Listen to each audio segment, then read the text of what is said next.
Manda teus anjos sobre nós e abençoa todos que esperam em vós.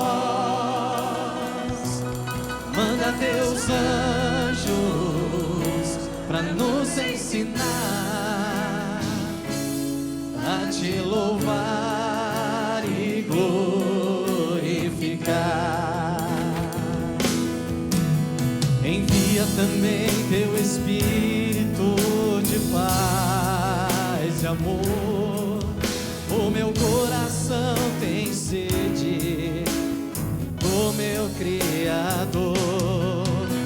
Envia, Senhor, os teus anjos. Marie qui défait les nœuds. C'est un tableau qui est exposé dans une église en Allemagne, qui fait l'objet d'une dévotion particulière. Cette dévotion s'est développée aussi dans d'autres pays, et donc en particulier à Campinas, au Brésil, où il y a une chapelle qui est dédiée à Marie qui défait les nœuds et qui attire un certain nombre de personnes. Au départ, c'était une toute petite chapelle. Maintenant, les locaux ont été agrandis puisqu'ils ont récupéré une ancienne boîte de nuit qui se trouvait en face de l'ancienne chapelle, qui était transformée en sanctuaire. C'est un lieu très très beau.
Et on le retrouve à Campinas, c'est une très grande ferveur. C'est un peuple qui a une forte religiosité par rapport à la sécularisation, même s'ils sont marqués aussi par la sécularisation, mais c'est un peuple où il y a la foi est à fleur de peau. Beaucoup de gens qui viennent déposer leur fardeau. Chacun de nous a des nœuds quelque part, hein. Et des difficultés à vivre, des difficultés avec soi-même, avec les autres, des situations parfois très compliquées. Et donc d'avoir un lieu qui accueille toutes ces personnes-là avec beaucoup de ferveur, en recentrant le message sur le témoignage du Christ, de l'Évangile, en exprimant la compassion du Christ pour toutes ces situations de fragilité, de pauvreté. C'est donc un lieu éminemment compassionnel.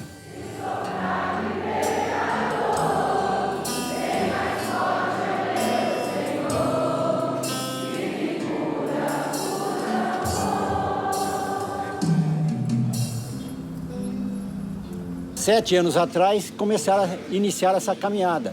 Então, uma vez por mês, a gente vem a pé de Paulínia para cá, que dá 17 quilômetros. Então, a gente vem, assiste a missa aqui e retorna para casa com a alma lavada, cheio de graça. Tout commence dans le plan de Dieu par le premier pas. Avec ma femme, nous avons choisi de construire une petite église, l'église de Marie Port du Ciel qui est de l'autre côté de la rue, quand des couples construisent des maisons, des résidences secondaires ou des chalets ou une maison au bord de la mer. Nous nous sommes dit, allez, à cette époque, il y a 30 ans, eh bien, puisque les prêtres ne construisent plus d'église, nous allons construire une petite chapelle. Dans cette église, nous avons introduit la dévotion de Marie qui défait les nœuds que j'ai connue en Argentine quand le Saint-Père était évêque de Buenos Aires. Cette église a commencé à se remplir, le petit sanctuaire de Marie, porte du ciel. On a trouvé un prêtre breton, un missionnaire qui est ici à Campinas et qui a dit oui à Marie. Et jusqu'à ce jour, ça fait 30 ans, il n'a jamais dit non à la Vierge Marie chaque fois qu'on l'appelle. Et il y a eu la première messe.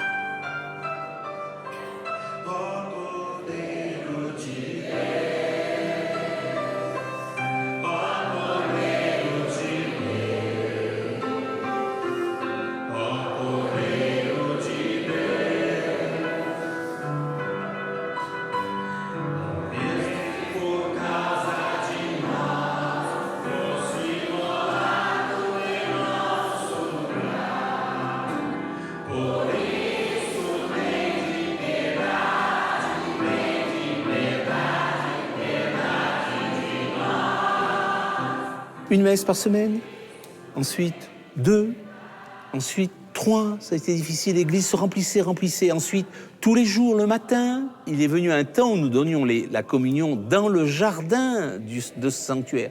Et ensuite, nous donnions la communion dans la rue. Mais de l'autre côté de ce sanctuaire, il s'est construit une boîte de nuit, avec un argent énorme qui venait de la drogue, et elle est sortie comme un énorme champignon. Et nous étions une fourmi devant un mammouth. Et le soir, même dans la journée, nous ne pouvions pas garer nos voitures pour aller dans le petit sanctuaire, parce que c'était tous ceux qui fréquentaient cette boîte, qui était énorme. C'était la plus grande boîte de l'État de Sao Paulo. L'État de Sao Paulo, il est grand comme la France. Alors, un jour est venu un ami prêtre de France, et je lui dis, vois le problème que nous avons. Il m'a dit, moi je te conseille de mettre des médailles miraculeuses dans les fondations de la boîte. Moi, je ferai le guet, et toi, tu iras mettre les médailles. Si tu meurs martyr. Alors, un matin très tôt, je suis allé mettre des médailles miraculeuses dans les fondations de cette immense boîte et dans tous ces jardins. Et lui, il faisait le guet derrière sa palissade pour voir si personne ne me regardait. Et cette boîte faisait venir des États-Unis ses orchestres. C'était énorme, cette boîte. Mais lentement, elle a commencé perdre du terrain. Jusqu'au jour où la femme du propriétaire de cette boîte, qui fréquentait le petit sanctuaire, pas le propriétaire de la boîte, sa femme, m'a demandé, la boîte t'intéresse? Tu veux l'acheter? Alors je suis allé voir mon archevêque. Et il m'a dit, Denis, achète la boîte. Il m'a pas donné un sou. Mais il m'a dit, achète la boîte, je te donne ma bénédiction. On s'est rassemblés autour d'une table. Et j'ai dit à leurs avocats un jour, j'achète la boîte. Sans argent. Cette boîte coûtait $1 million, plus toutes les dettes de la boîte. C'était le jour de la fête de Marie qui défait les nœuds, j'ai signé le contrat. Il a été signé dans la foi. Manda teus anjos sobre nós e abençoa todos que esperam em vós. Là, nous sommes en train de détruire ce sorte de minaret, de clocher-minaret. On a détruit beaucoup de choses.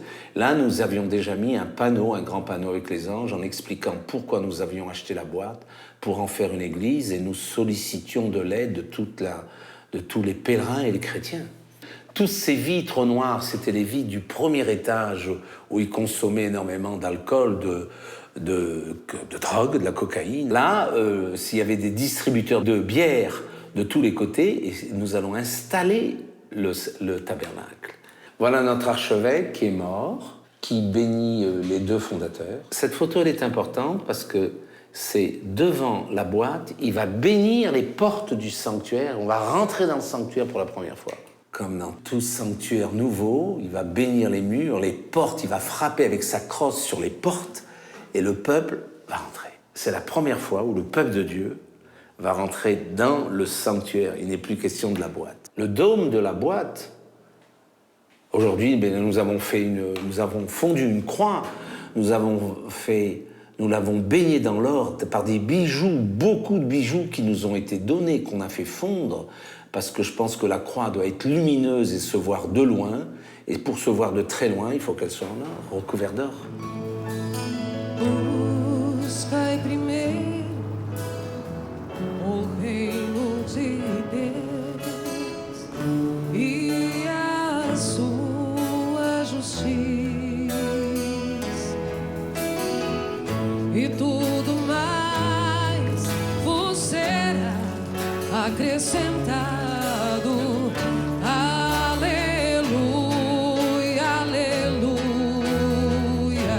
J'ai connu Denis à travers des situations très particulières.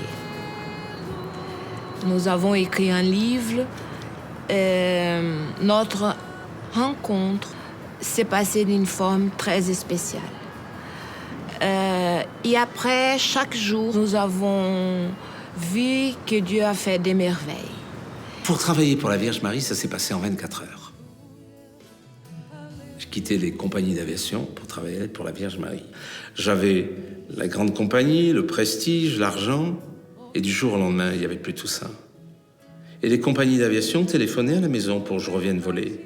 Et ma femme, dans sa sagesse, disait « Oui, oui, tu leur donneras ta réponse demain. » Et de demain en demain, le plan de Dieu s'est fait et j'ai oublié les compagnies d'aviation. Je pense qu'un couple de Dieu qui travaille pour Dieu, c'est une forteresse. Quand on partage les mêmes valeurs. C'est comme ça qu'un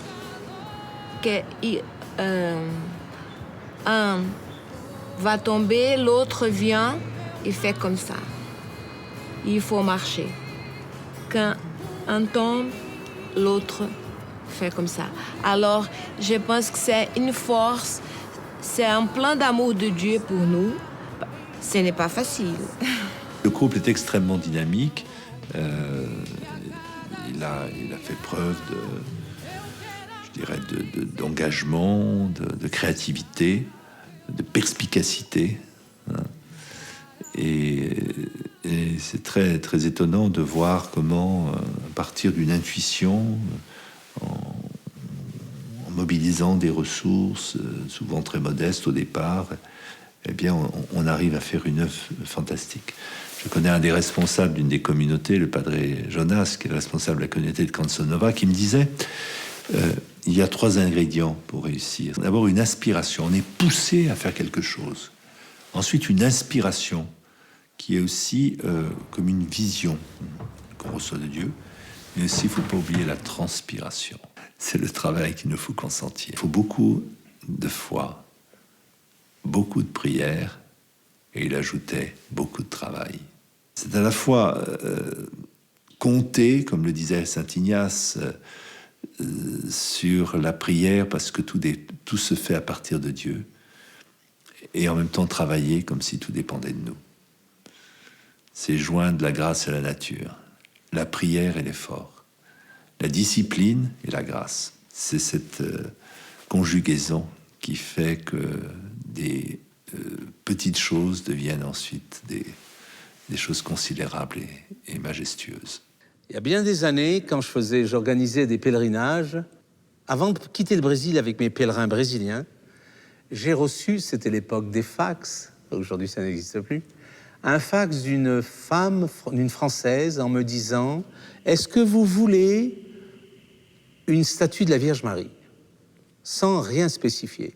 Alors je lui ai répondu « Évidemment, j'accepte tout ce que la Providence me donne. » Et en arrivant à Lourdes, elle a dit « Je vous enverrai cette statue à Lourdes. » En arrivant à Lourdes, nous avons ouvert cet énorme emballage. Nous avons découvert qu'il y avait une Vierge entourée de bulles de polyester.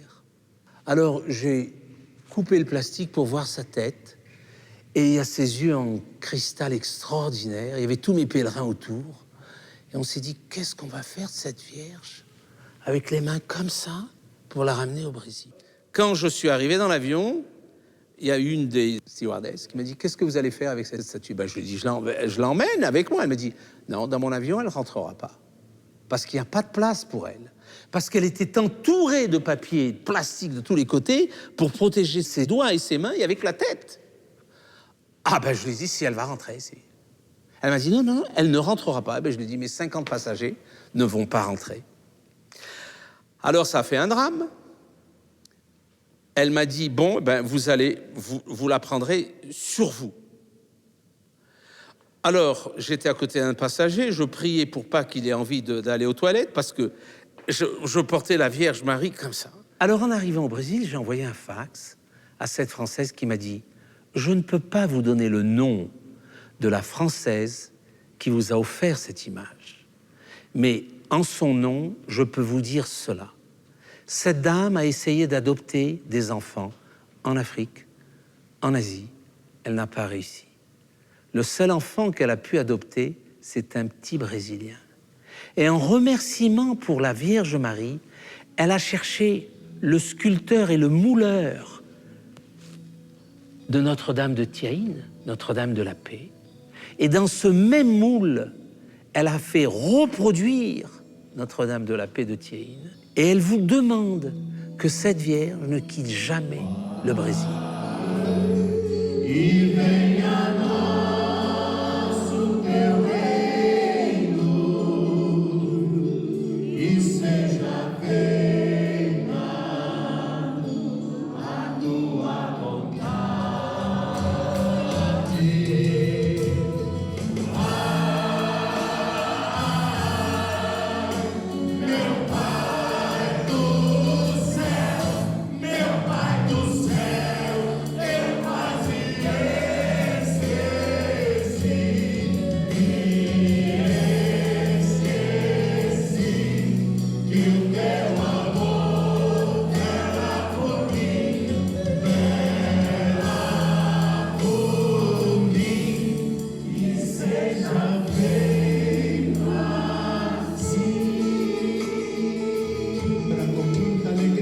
Vamos louvar o nosso Senhor Jesus Cristo.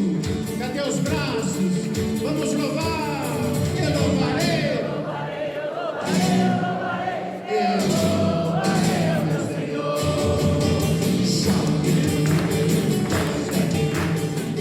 Aujourd'hui, tout est trop petit puisque nous avons des écrans de télévision dehors afin que ceux qui ne peuvent pas rentrer assistent dans les patios de l'ex-boîte où il y avait des fontaines et des idoles.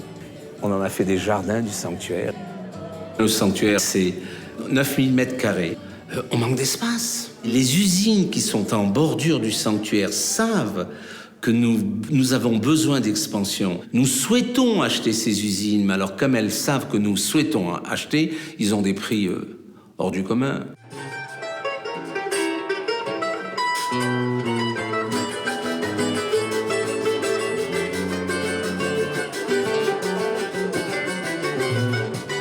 Le staff de Notre-Dame qui défait les nœuds, c'est 450 bénévoles, 110 musiciens, l'échelle des prêtres qui viennent célébrer les messes tourne autour de 20.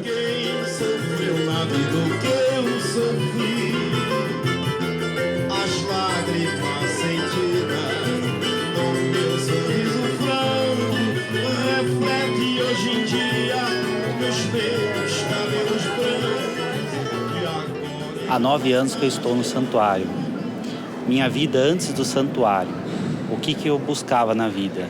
Sair, né, aos finais de semana, dinheiro, buscava uma profissão que trouxesse bastante dinheiro, era a única coisa que eu pensava. Por mais que saísse, nunca encontrei a felicidade, nem no dinheiro e nem saindo. E o santuário hoje ele traz a felicidade, a verdadeira felicidade, que é a busca da salvação. Falei que a felicidade são as coisas mais simples da vida, estar próximo a Jesus e a Deus. Qu'est-ce qui marque les pèlerins? Ça, nous le disent très souvent. L'accueil. Nous les accueillons. On les accueille avec plaisir. On les accueille dans la joie. Le Saint-Père demande aux prêtres de ne plus avoir des têtes de vinaigre. Alors, des gens renfermés de mal humeur, de mauvaise humeur, eh bien, ils ne devraient pas travailler dans un sanctuaire. Ou alors demander au Seigneur, à la présence, de les guérir, de les restructurer afin qu'ils reflètent la présence. Le Seigneur est tout heureux d'accueillir ses enfants. Marie qui défait les nœuds, c'est elle qui les amène. Alors ceux qui la servent, s'ils la servent dans la tristesse ou la mauvaise humeur ou en rechignant, c'est un contre-témoignage.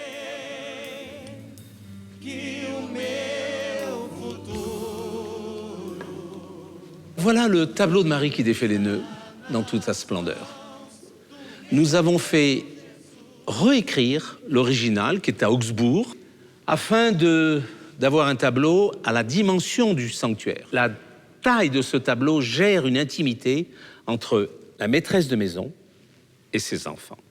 Dans ce tableau, qui vous avez? Vous avez la Vierge Marie couronnée par 12 étoiles qui sont les 12 apôtres ou les 12 tribus d'Israël. Elle est entre la lumière du ciel et l'obscurité de la terre. Entourée par une cour d'anges, ce monde existe, il est autour de nous, oui.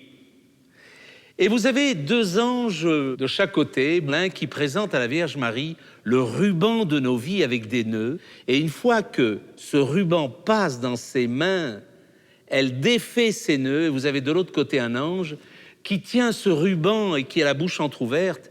Et il semble nous dire, vois ce qu'elle peut faire avec les nœuds de ta vie si tu lui fais confiance. Les nœuds de nos vies, c'est quoi? Eh bien, ce sont nos maladies, du cœur, du corps et de l'âme, le manque de travail, le manque d'espoir, l'impureté qui est un nœud extrêmement violent, l'alcoolisme, la drogue, toutes les formes de drogue, tous les drames familiaux, les séparations dans les familles. C'est ça, nos vies, il y en a énormément. C'est l'adultère, c'est le manque, comme je viens de vous le dire, c'est le manque de travail, c'est les morts que nous portons en nous et nous en portons énormément. Et comme c'est la mère de toute vie, elle veut que ses enfants vivent dans la plénitude, heureux et libres. Les nœuds, c'est ce qui nous enchaîne. Et qui nous enchaîne dans la lumière? Non, dans l'obscurité.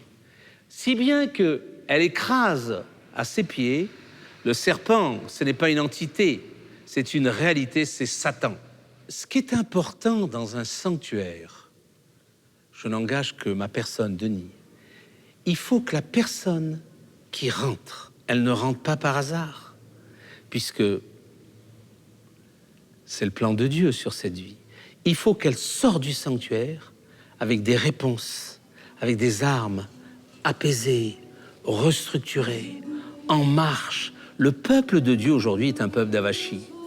Il y a une parole biblique qu'on retrouve à toutes les pages, c'est « lève-toi, lève-toi, lève-toi, lève-toi et marche ». De ce fait, ici, nous avons commencé par un réservoir, puis maintenant on en a 3. Vous avez de l'eau bénite exorcisée. C'est un de nos prêtres qui bénit l'eau, et les gens, d'une façon abondante, font la queue pour remplir leur bidon et partir chez eux avec de l'eau bénite afin de bénir leur maison, leur jardin, leur voiture, leurs chiens, leurs enfants, leur contexte de vie.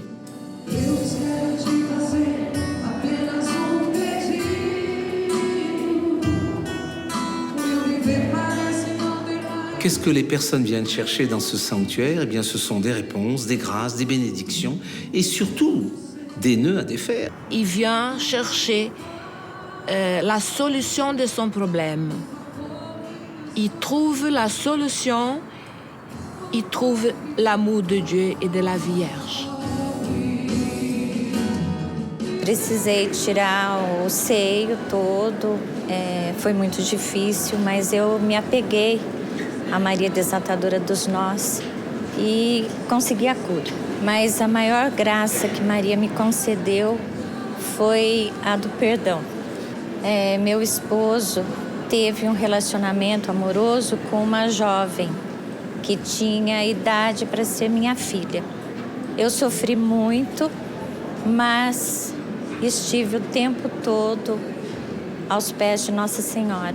Meu esposo abandonou essa moça e pediu perdão para que eu perdoasse. Foi aí que Maria realmente esteve ao meu lado, porque foi muito difícil para perdoar. Mas eu consegui, alcancei essa graça e mudou a minha vida. E eu descobri que eu é que me libertei. Porque quando você perdoa, você não somente liberta a outra pessoa, mas você se liberta. E transformou a nossa vida. Nós nos convertemos todos os dias com o auxílio de Maria Desatadora dos Nós. La plupart des nœuds sont dramatiques. C'est le fruit du péché dans toute son essence. C'est à cause des nœuds, la plupart du temps, nous ne sommes pas heureux. Nous ne vivons pas en paix. Nous vivons angoissés. On ne vit pas, on feint de vivre.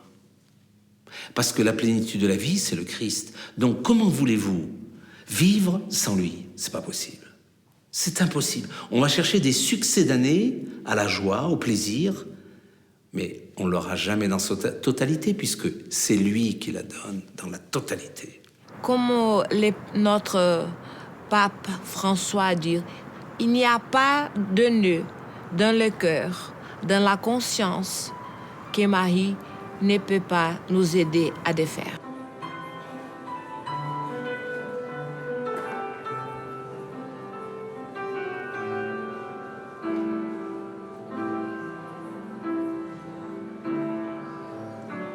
Voilà l'hôtel de Saint-Joseph. Mais l'hôtel de Saint-Joseph, c'est un établi. Il était charpentier. Et sur cet établi, il y a tous ces outils. Des outils aussi qui correspondent à des outils d'époque de Saint-Joseph. Et pour quelle raison est-il dans ce sanctuaire? Est-ce qu'on va séparer un couple qui s'aimait? Il regarde son épouse et son épouse le regarde. Et il y a quelque chose de très important. La Vierge Marie aime connaître les amis de son époux. Il y a de grandes grâces qui sont données à ceux qui aiment Saint-Joseph. Nous avons demandé au sculpteur qui a sculpté ce Saint-Joseph en France et dans un bois de tilleul de sculpter un homme jeune. Et il porte dans ses bras l'enfant Jésus qui pleure. L'enfant Jésus a pleuré, bien sûr, comme tout enfant. Saint-Joseph, de cette façon, qui porte l'enfant Jésus qui pleure, c'est l'icône, l'image de Dieu avec nous. Même si on pleure, Dieu nous dira et veut nous dire, allons, pourquoi pleurer? Sèche tes larmes, je suis ici pour tout résoudre, ce que tu ne pourras jamais résoudre, laisse-moi résoudre cela pour toi. Derrière moi, vous avez l'autel de Marie qui défait les nœuds. C'est une statue. À ses pieds, vous avez de grosses bassines. Autrefois, on faisait du sucre au Brésil. La canne à sucre était écrasée et elle était réduite par le feu en sucre. Et c'est dans ces énormes bassines de cuivre que les personnes viennent déposer leurs demandes de prière. Aujourd'hui, nous en sommes à 180 000 par mois. Alors les personnes écrivent leurs nécessités, enroulent ces demandes de prière d'un petit ruban blanc, c'est symbolique ça, et le déposent au pied de la Vierge. À la fin de chaque messe, des énormes récipients sont amenés devant l'autel et on prie sur ces demandes de prière et on les bénit.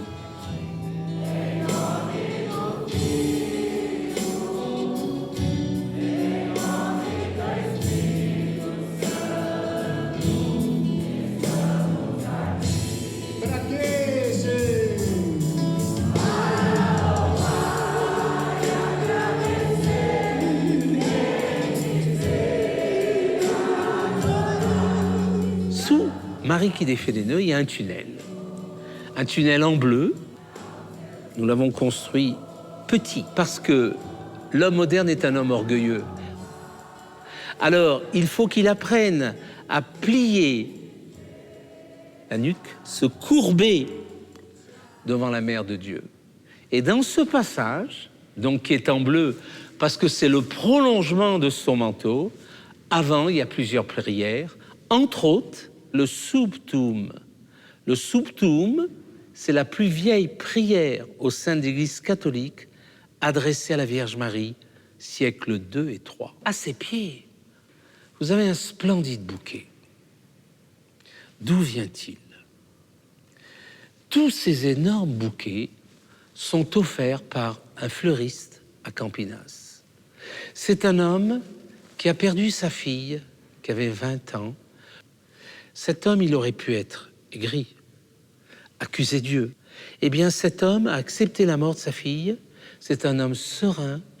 Et depuis des années, 2 fois par semaine, il fait ses compositions d'Esté Bouquet pour la Vierge Marie. E cet homme a tout compris. Eu já frequentava o santuário há muitos anos antes do ocorrido. O santuário foi a casa na onde eu me senti melhor para conseguir forças para continuar. Então, assim, né? Difícil, mas com muita fé, muita força, muita determinação, muitos amigos, né? A família, todo mundo. Isso é muito importante. Cada vez que saímos de lá, íamos para o santuário e a nossa fé aumentou mais ainda, porque é lá aonde a gente se sente bem. Assim, eu me emociono anos e anos. Toda vez é uma emoção, é uma coisa assim que o coração transborda, né? Quando eu vejo as pessoas cantarem, louvarem, erguerem a mão com... Nossa, olha, eu falo, me arrepio, porque eu choro toda vez, não adianta.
On peut demander tout à Marie. Alors, pour tout lui demander, qu'est-ce qu'il y a? Il y a 3 choses fondamentales. Il y a la neuvaine de Marie qui défait les nœuds, cette neuvaine rouge, encadrée de rouge, avec le tableau du sanctuaire. C'est le premier pas. Ensuite, vous avez la Bible, entre guillemets, évidemment, de Marie qui défait les nœuds, ce livre que nous avons, qui existe en français, en anglais, en portugais, en espagnol, que nous avons offert au Saint-Père et qui nous a répondu. Là, dans ce livre, il y a 18 nœuds, avec des témoignages. Il y a le mécanisme, nous expliquons le mécanisme, comment je me suis laissé coincer par ce nœud. Ensuite, après chaque nœud, il y a des prières spécifiques et des témoignages spécifiques. Puis, il y a le mécanisme contraire, comment défaire ces nœuds. La 3e chose, c'est le chapelet de Marie qui défait les nœuds, qui n'a rien à voir avec les mystères du rosaire que l'on contemple. Ce sont des prières comme un peu les pères du désert, jaculatoires courtes. C'est ce chapelet de Marie qui défait les nœuds que nous récitons avant toutes les messes parce que nous demandons à la Vierge de défaire un nœud spécifique. Ce chapelet est puissant, il est court, il est rapide et il aboutit sur des gros changements.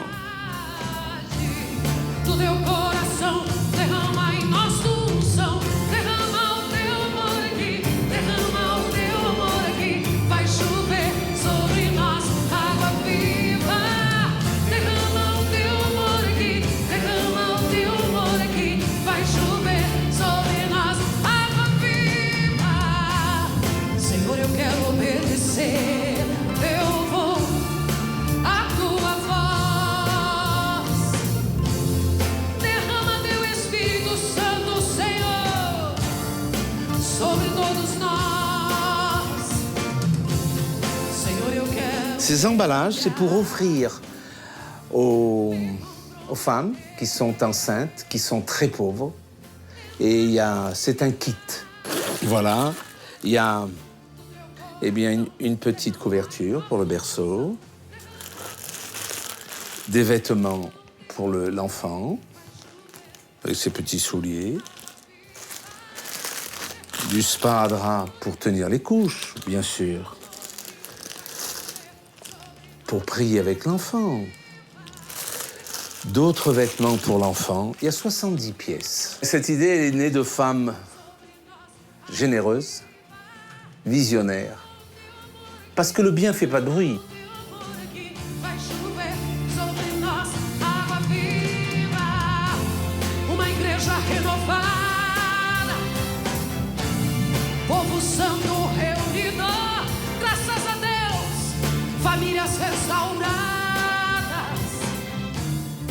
Voilà l'endroit le plus important du sanctuaire, l'endroit de la présence. La présence qui veut grandir dans chaque âme, qui l'accepte ou qui l'accepte pas.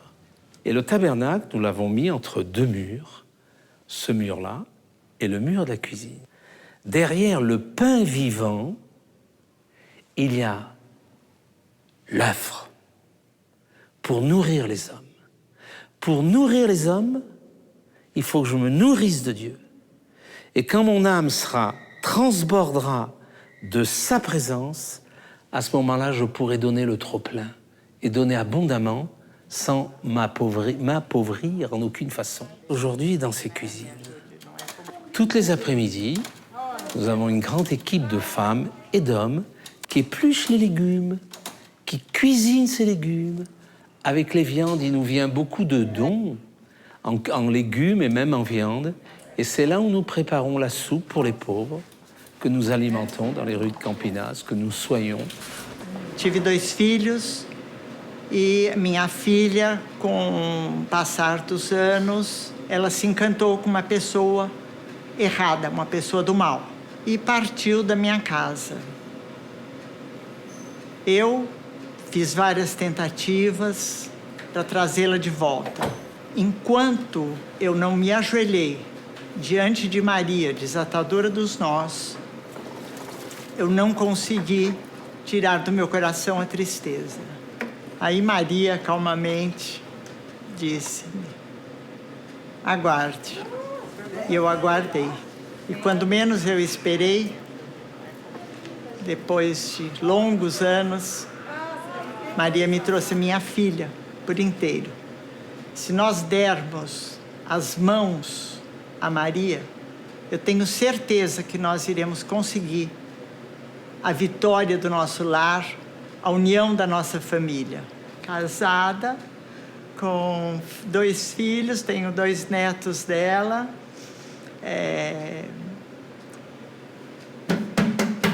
Compra para mim, me apoia no meu trabalho. A minha decisão para estar junto à pobreza aqui na cidade de Campinas foi uma decisão para a minha vida para sempre. Então vem pegar aqui.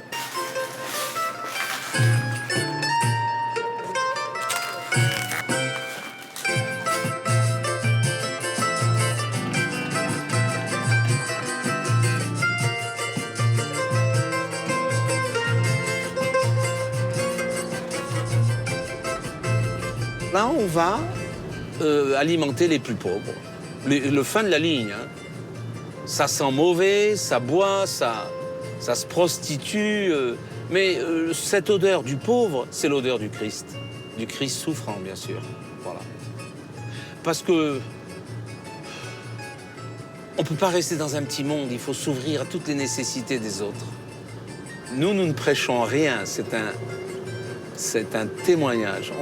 On aide les misères, la misère humaine. Voilà, on arrive dans le centre de Campinas. Bon, les boutiques sont fermées le soir, mais dans la journée, il y a un monde énorme.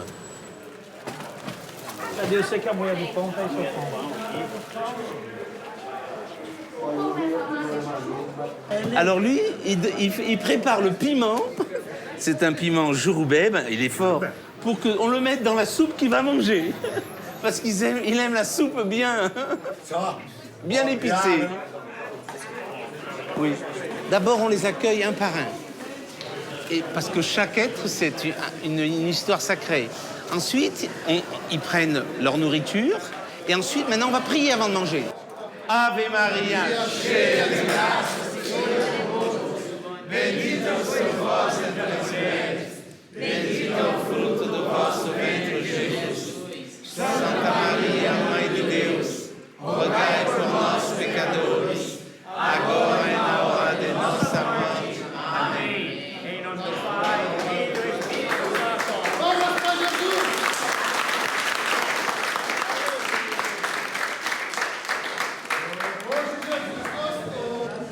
Que quando você diz pra gente, Deus te abençoe, é o próprio Deus que está falando pra gente. Eu tenho certeza que sim. Aleluia! Aleluia! A gente cai, mas Deus levanta. Il dit, on tombe, mais Dieu nous relève. Amém. Fiquem com Deus. Fiquem Amém. na paz de Jesus. Glória a Deus. Glória a Deus. Et il n'a qu'une jambe et un bras et il glorifie le Seigneur. Et il y en a qui ont deux jambes et deux bras et qui sont incapables de dire merci.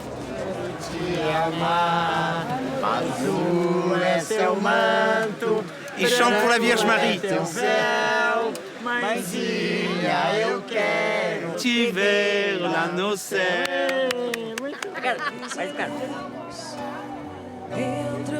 Ils veulent pas manger ailleurs, ils veulent manger sur les marges de la cathédrale. Parce qu'ils disent c'est la maison de Dieu, je suis chez moi et je bénéficie de la protection de Dieu. C'est pour ça qu'ils restent tous ici. Marie qui défait les nœuds, c'est une manière pastorale de pouvoir rejoindre les personnes à partir de leurs difficultés. Je suis très frappé dans l'Évangile de voir comment Jésus entrait en contact avec les personnes à partir de leurs problèmes. C'était les lépreux, c'était les paralytiques, c'était les aveugles, les sourds, muets qui allaient à lui. Lorsqu'on a tout pour vivre, on ne se pose pas de questions, on ne voit pas pourquoi on aurait besoin d'un salut. Mais c'est à partir d'une difficulté personnelle, existentielle, qu'on cherche des remèdes, qu'on cherche des moyens de salut. Et en réalité, tout l'exercice, tout le travail, c'est transformer une quête de santé en quête de salut, à aboutir à une confiance en Dieu et à une remise de soi-même entre les mains du Seigneur. Ce que j'ai vu à Campinas témoigne de ce souci à la fois compassionnel, de recentrer sur le Christ les problématiques existentielles des personnes, de savoir les accueillir, les accompagner, et pour que la personne évangélisée devienne un jour évangélisatrice. Et à côté de cela, ils ont établi une clinique qui accueille des personnes pour des soins palliatifs, des personnes en fin de vie, car l'épouse de Monsieur Bonjory est médecin. Le centre Lotedal a une mission et désire, avec une équipe multiprofessionnelle, soulager les malades avec cancer sans possibilité de guérison. Et c'est le premier centre au Brésil. Au Lotedal, je donne beaucoup de cours avec mon équipe, des formations, des soins palliatifs à les personnes qui désirent être bénévoles pour préparer comment je peux être bénévole dans les soins palliatifs et cours de formation pour tous les professionnels, les médecins, infirmières, professionnels de la santé. Le centre Lotedal, c'est un point de référence dans l'État de São Paulo pour la formation en soins palliatifs. Pour fermer des deuils, eh bien là, il y a Suzelle avec une partie de son équipe médicale et puis les parents de ceux qui sont déjà morts. Et après une cérémonie écuménique dans ce cas-là, parce que nous avons des gens de tous les horizons, on a lâché des ballons, ces ballons montaient, ils les ont jusqu'à perte de vue. C'était pour boucler les deuils. Seigneur, nous te remettons cette personne qui est partie pour toujours. Alors, cette femme, c'était un des patients de Suzelle, puisqu'elle en a accompagné 7500 avec son équipe dans la mort. Cette femme qui a ici 38 kilos a travaillé toute sa vie dans une famille riche allemande à Sao Paulo. Elle habitait un bidonville ici. Et elle a dit à Suzelle, toute ma vie j'ai rêvé d'avoir ma propre cuisine puisque j'ai toujours eu une cuisine chez les autres. Elle a étrenné sa cuisine, c'est le jour où elle a étrenné. Mais jusqu'à ce jour, nous ne pouvions pas parler de Dieu à cette femme. Dire à quelqu'un qui souffre Dieu est amour, ça ne veut rien dire, ça. Il fallait le prouver. Alors nous l'avons prouvé. Alors à partir de ce jour-là, elle est morte 4 jours après, mais qu'est-ce qui s'est passé dans ces 4 jours? Elle a accepté Dieu. Elle a fait sa première confession, sa première communion, elle a accepté sa mort, elle a préparé sa mort avec ses enfants. Je travaille avec les souffrances, les vraies souffrances, et des personnes qui vont partir. Alors, il y a des choses que je ne peux pas faire, que mon équipe ne peut pas faire, et que moi-même, je dois dire à les malades s'ils acceptent s'abandonner dans la main de Dieu. Il faut avoir ce courage de dire ça. Deus está aqui neste momento. Sua presença é real em meu viver. Entregue sua vida. Le pèlerinage est une étape pour avoir des grâces de conversion. Parce que la plupart des pèlerins viennent demander quelque chose de concret, des grâces humaines. Mais le plus important, c'est quoi? Des grâces de conversion. Elle les donne, ces grâces. Afin que je repense ma vie, j'ai vécu ma vie dans une foule d'étapes incohérentes. Il faut changer. Pour changer, c'est difficile. J'ai besoin de grâce et de l'appui de quelqu'un qui va accompagner mon pèlerinage. Dans ce cas, c'est la Vierge Marie qui nous accompagne jusqu'au cœur de son Fils.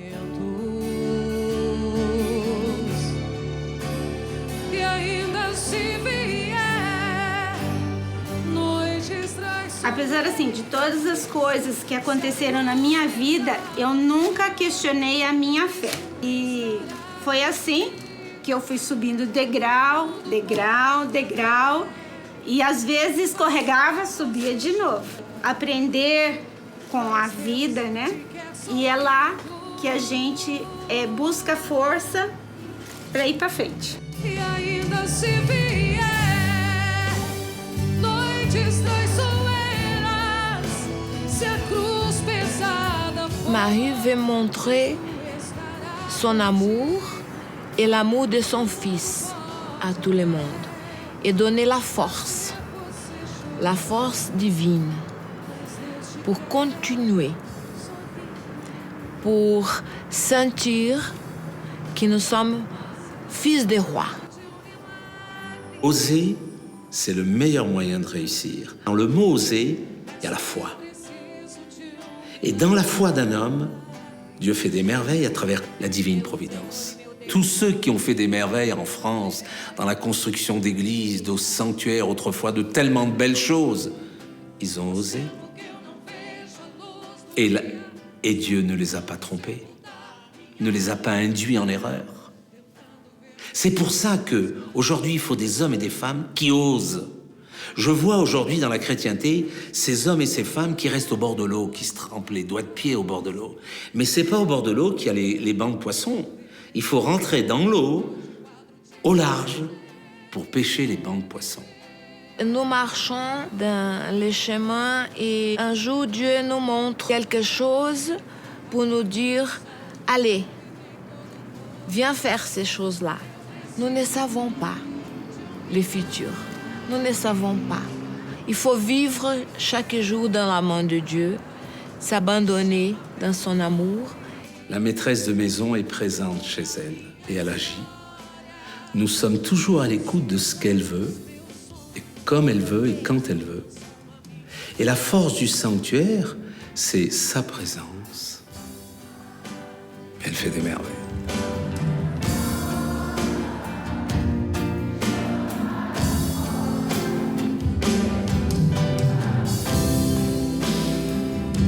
Remove a minha pedra. Mais forte, Jesus quer ouvir a sua voz. Muda a minha história. Com toda a sua fé, canta.